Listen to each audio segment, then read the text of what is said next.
Hello and welcome to 360 Sports on Trust TV. I am Ibrahim Yusuf, and of course, the package promises to be as bumper as ever because we're going to be talking about a lot of things happening in the world of sports as they unfold, and we try to bring it to you as fresh as ever. Well, I'm not alone in the studio right here. I have a trusted partner, Mardia Umar. I'm a trusted partner now. Yeah, of course. Okay, thank you so much, Ibrahim. My name is Mardia Umar. Thank you for joining us on 360 Sports. All right, and together we will be taking you through the happenings in the world of sports as they have unfolded and as they are about to unfold. Well, we start from the home front, so to speak. The Confederation of African Football now, CAF, has reopened bids for the 2025 AFCON. So looking for host nations that are going to put their foot forward and see that if we can be able to host the 2025 AFCON. At one point, there was a move of a joint bid between Nigeria and Benin Republic. I don't know where that is right now. I don't think that is going to be feasible. You know, the bid for African Cup of Nations has always been ups and downs. The last time it was Cameroon, and because of the crisis in Cameroon, and at some point it had to be moved somewhere else. So it's good they're reopening this, and I think that Nigeria has everything it takes to host the African Cup of Nations. Really? Do you think that's what we should be focusing on right now? We have lots of stadiums right now. The Moshood Abiola Stadium, it's having a new phase, having a facelift, I would say. And then we have other stadiums scattered all over the country. We have a very standard stadium in Akwa Ibom State. We have the Kaduna Stadium. When you get to Lagos, you have, like two other Well, it's not all stadiums. about stadiums when you talk about You hosting take a it one tournament like step that. at a time. We have stadiums, we have, I think accommodations will not be a problem. I think we can sort that out. Logistics will not be a problem. We have capable hands. I'm hoping that we'll have capable hands to do that. Well, that is if Nigeria decides to bid for it. Yes, exactly, because it takes a lot of work to bid for something like this. When you get it finally, of course, you need to put in the work. And remember, when we hosted Koja in 2023, 2003 rather, there was a lot of facelift for Nigeria. I think that's why we have the Games Village down. So we can come up with something like that in 2022, 2023 African Cup of Nations, and probably see people being moved from one place until after the game when we finish hosting the African countries, and then we can actually make do with it or even leave it permanently so we can have more things to show when we want to go for a bid. Because definitely if you want to go for a bid, you don't just go and say, I have future, I have plans to make this happen. You have to show them that this is where we have. We have all of the resources to host the African Cup of Nations, which I feel like Nigeria is not ready for that now. All right, well, Nigeria is not ready for it now, but the bottom line is CAF has actually reopened the bids for the 2025 African Cup of Nations, and we wait to see who those front runners are going to be and if we're going to have a tournament that we can all be proud of. Now, switching gears, but still talking football, we've all been talking about how we need to have a revamp of the Nigerian Super Eagles. I mean, like our Super Eagles we need a new injection of new blood and, of course, new faces to come in to the Super Eagles. And we're talking about Folarin Balogun now, who has been making waves in Arsenal. He's someone who eyes a Super Eagles call-up as we prepare for the Nations Cup qualifiers. Do you think he'll be a very good addition to the Nigerian national team? I'm in support of teams, young players who want to play for Nigeria. Like Folarin Balogun has been doing well with the under-21 team in England.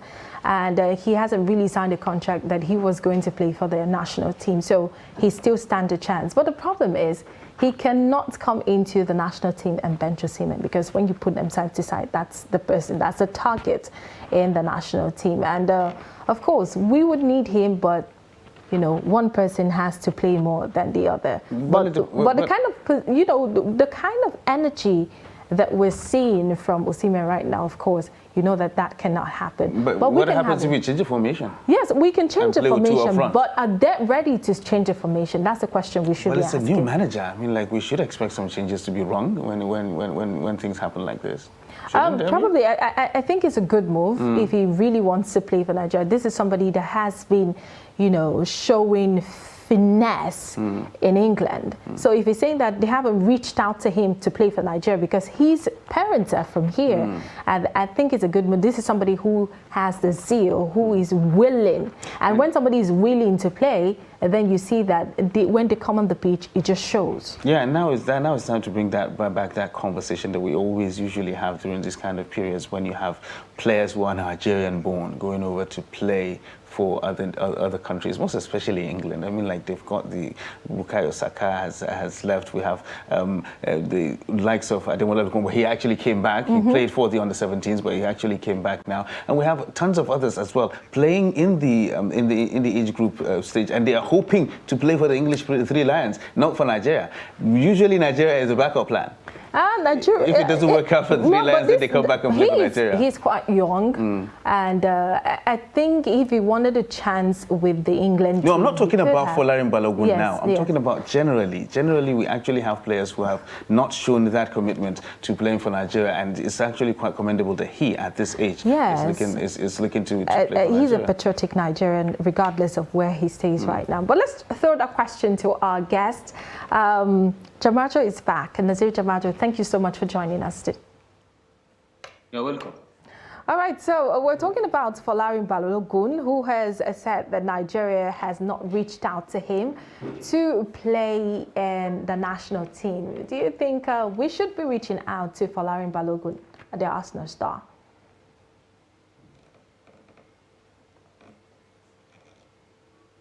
Come again, please. I didn't hear the question. Okay, so we're talking about Folarin Balogun. He has reached out. He wants to play for Nigeria. He's ready to play for Nigeria. Do you think we should be going for Folarin Balogun, judging from the fact that, you know, we have players who could actually play the same position, and then we have, you know, all of the things working for him in England, you know, put that side by side. Do you think we should be going for him?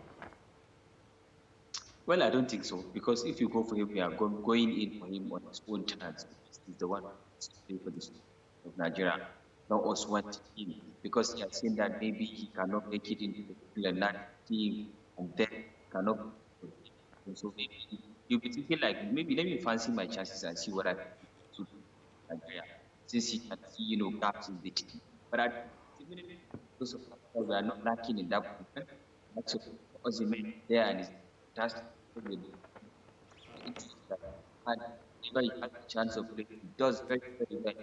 Especially we can give he's a fantastic goal at that point, and then the 3 points right there in the Italians. So after receiving a man when he's also the bench quite well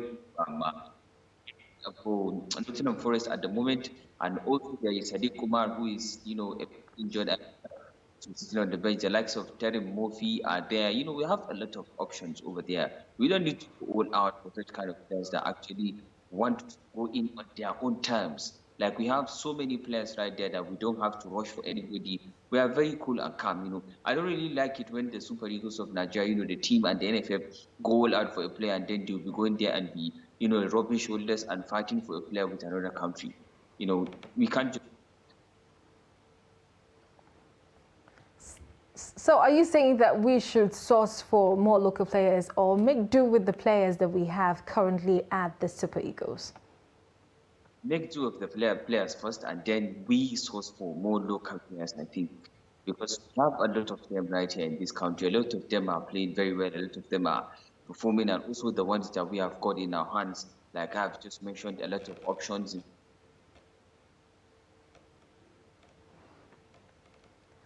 Okay, moving back to the African Cup of Nations, CAF reopening bids for the African Cup of Nations. We had a banter in the studio. We talked about how Nigeria could be ready, or is ready, to host the African Cup of Nations 2022-2023. Do you think we have what it takes to host the African Cup of Nations?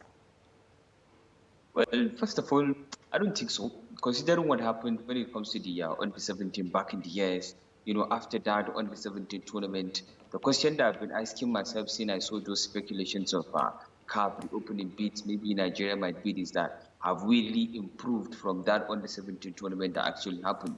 When you look at the pitches, you can't count 10 pitches we have got in this country that can host a big tournament like this in Africa. You can't count like big hotels that can accommodate those set of players that are coming. Even back then when the under 17 was hosted, we selected just I think 5 or 6 states that actually host those games that happened, and then the host the Abuja right there, Federal Capital Territory, also host some games right there. So I think at the moment, personally, I don't really think we have really improved from hosting the under 17. We don't have those kind of pitches. Even if we have the pitches, the standards are not there. The stands for people to watch, for the fans, and then the TVs and everything that in the stadium. A lot of things have gone wrong in this country when it comes to football and sports in particular. So at the moment, I don't really think Nigeria have the ability and what it takes, because even before giving you those licenses to host such kind of tournaments, the inspectors will come, they inspect the stadiums and then inspect everything that is expected so that they can see if you are able to go ahead and host such kind of tournaments. But at the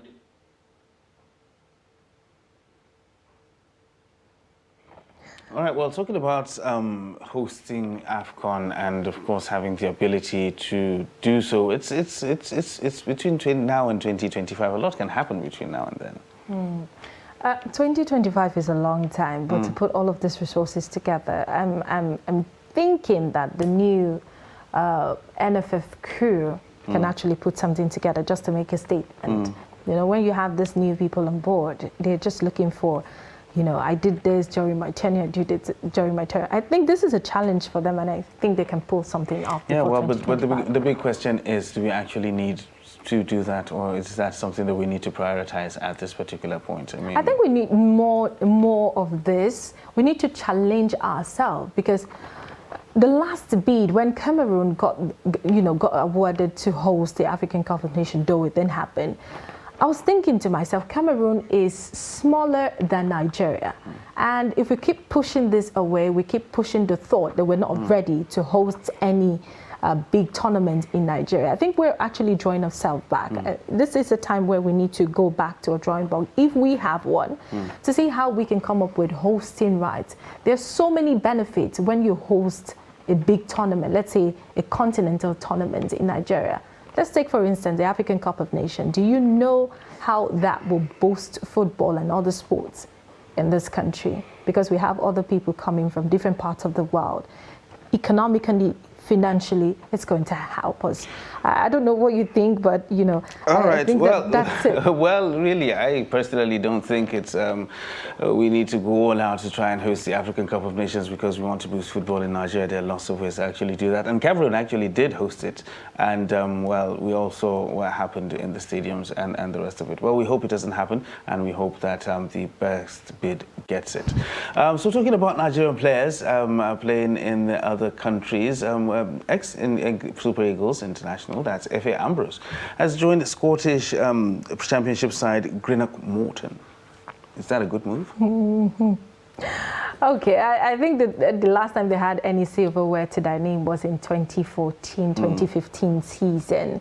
And F.A. Ambrose was somebody who did very well in the Super Eagles, and now, an ex-Super Eagles. He has been in the Scottish League for a very, very long time, and I feel like that is a comfort zone for him. And nobody really thrives in a very, very comfortable zone. Okay. I don't think it's a good move. Yeah, well, probably at this stage in his career, he's just coasting, so why not just stay where you're comfortable? He doesn't need to go anywhere and challenge himself or anything right now.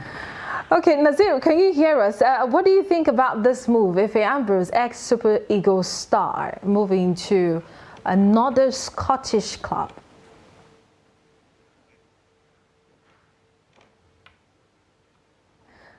Okay, we cannot get him, but that's it. I think it's not a very bold move for me, but age is not on his side. Exactly. You need to look at the stage he is at in his career right now. He doesn't need to be going and playing all sorts of games that he's going to get himself or overextend himself. I think he's just taking it easy right now, and he's the twilight of his career. He's gotten a new club. At least just go there and coast until the end of his career. I think it's... And be relevant in the world of sport. Exactly, and still be doing what he loves. I think it's just basically that's what it is. I mean, like, look, you look at the club. I mean, like, it's a championship side in Scotland. So I think it's just for the love of the game, most likely. I wish him all the best in his new club, but it's still Scottish club anyway. And well, talking about clubs that are trying to gain relevance, especially in Europe, the Europa League, that's the second tier of European football, is coming to the screens, and lots of games are going to be played, lots of matches are going to be played, and of course, we look forward to, after this stage now, we're going to have the guys that actually went out from the Champions League coming into the Europa League, trying to spice it up a little bit, and I think a lot of people are looking forward to that, because lots of big teams are coming down into the Europa League this season. After yesterday's game and the Europa fixtures for the three, I think I am so eager to know who will be clinching the trophy at the end of the tournament. Yeah, because when you see the guys coming down from the Champions League, you have the likes of Barcelona, Juventus, and lots of big names, and it's really going to be interesting, Sevilla as well. But let's take a look at the games that are actually coming up on this match day in the Europa League. We have PSV Eindhoven taking on Arsenal, FC Zurich playing Bodo Glimt, AEK Larnaca to playing Dinamo Kiev, and Fenerbahce taking on Reims. And Ludogorets Razgrad, Real Betis, Helsinki playing Roma, Union Berlin Sporting Braga, and Malmo taking on Union Saint Gilloise. And other games as well coming up: Manchester United playing Sheriff Tiraspol, Omonia Nicosia, Real Sociedad, Lazio Midtjylland, Sturm Graz Feyenoord, Nantes Qarabag, FC Freiburg playing Olympiacos, Red Star Belgrade, Trabzonspor, and Ferencvárosi playing Monaco. Most of these teams, some of them you actually see them in the Champions League every once in a while. Some of them make an appearance and then go back again. And there's quite some interesting ties actually up there. I mean, like Arsenal PSV, absolute cracker. It's yeah, I think we're looking forward to that. Europa League, Arsenal, I think that's one of the biggest leagues, or the silverware they're looking up to, aside the EPL this season. And of course, they're looking forward to getting to the Champions League, but they're taking this EPL very seriously. I expect Arsenal to go all out against PSV. And also, Manchester United match with Sheriff. It's going to be a cracker, because sometimes when you feel like it's going to be a walk in the park in the game of football, and then you see that it's now something that cannot be easily cracked. Especially with this Manchester United, you don't know which Manchester United is stirring up. Exactly. Yeah, you know, exactly. You could expect them to come out here and have them play a blind, and unfortunately they might come out and get beat, which is actually very, very, it could happen. Like you said in the beginning, you know, the Europa has big names, and Manchester United, for them missing in action in the UEFA Champions League, of course, is something they want to take very seriously. They wouldn't want to concede any of the goals today. So I expect them to be out. So it depends on which of the Manchester United will be seen today. The serious one, the very ones that are determined, or the ones that are just very, very lackluster. Yeah, but really, what is the problem? Is it a mentality issue at Manchester United? Because we know it's not a problem of talent. I mean, like, they do have the talent. Of course, they do have lots of talent. Exactly, but it's the topsy-turvy nature of their season is really disturbing. I think they need to find that synergy between the head coach and the players. One time the coach has been disrespected, because of what has happened so far. Okay. Cristiano Ronaldo, some people feel it as if the coach was disrespected, and there's this kind of cohesion between both of them, Ten Hag and Cristiano Ronaldo. Okay. And other players too. So we need to know who's becoming the captain. We need to know who's in charge when we talk about players. And one interesting thing about football is not what we see on the pitch, it's what happens in the dressing room or behind the cameras. And you get a lot of gossip about what happens between the players and, of course, the coach and the players' relationship. I think it's all a managerial issue. Okay. We have lots of talent, like you've pointed out, in Manchester United. So it's an issue of management? Management, yes. I think it's an issue of management. I don't know if a lot of people agree with me, but management issues, and then putting players to work where they are supposed to work, because when you misplace your priority, you're supposed to feature this person in this game, and then the person is on the bench.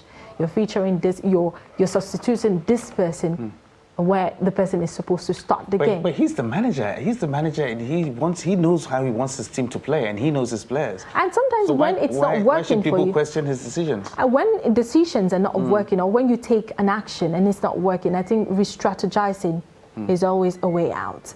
So we see him doing the same thing over and over again, even if there were backlashes, from previous matches and then going into the other one. Yeah, but isn't it the question of philosophy now? I mean, like, if you're a manager, you have your philosophy, you stick by it no matter what happens. I mean, like, you stick or twist, they say. I know when it comes to philosophy, in a team, it's not left for just one person. But he's the manager. He's the manager. At the end of the day, he decides what aspects of the philosophy he needs to pick. What goes on the pitch? Yes, but it's a collective responsibility. I think they need to put their act together if they really, really want to, pick one of the silverwares. Europa there's still very much chance for them to win the Europa League. Oh, right. It's very possible. Yeah, it is. It is quite possible. So let's take a look at some of other fixtures as well on the Europa League. In the Europa League, we actually talked about Arsenal, and now we're talking about Manchester United. There are other good games actually coming up in the Europa League as well. When we look at the fixtures, just like I said, some of these teams you usually see them in the Champions League, and